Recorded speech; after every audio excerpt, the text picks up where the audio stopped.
বিয়ে নিয়ে আবারও খুব গুরুত্বপূর্ণ আপডেট। সুখবর, 55% থেকে 58% ডিএ বৃদ্ধি। এই সরকার কর্মচারীদের জন্য বড় ঘোষণা করল। সরকারি কর্মচারী ও পেনশনভোগীদের জন্য সুখবর। কেন্দ্রীয় সরকারের পর এবার দক্ষিণ ভারতের গুরুত্বপূর্ণ রাজ্য তামিলনাড়ু তাদের কর্মীদের জন্য বড় ঘোষণা করল।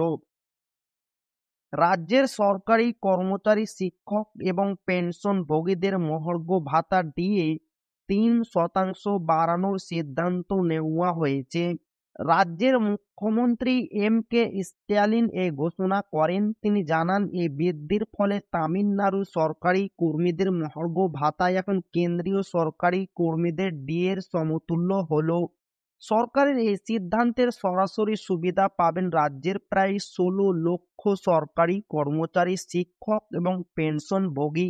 যদিও ডিএ বাড়ায়, রাজ্য কোষাগারে বছরে অতিরিক্ত 1,829 কোটি টাকার আর্থিক বোঝা পড়বে। উল্লেখ্য, এর আগে কেন্দ্রীয় সরকার তাদের কর্মীদের জন্য মহার্ঘ ভাতা বৃদ্ধি করেছিল।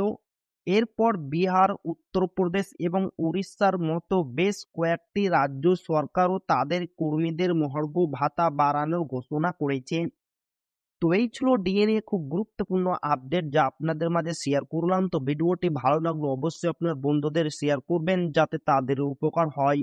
আর আপনি যদি এখনো আমাদের চ্যানেলকে সাবস্ক্রাইব না করে থাকেন, তো অবশ্যই চ্যানেলকে সাবস্ক্রাইব করবেন এবং আমাদের পাশে থাকবেন।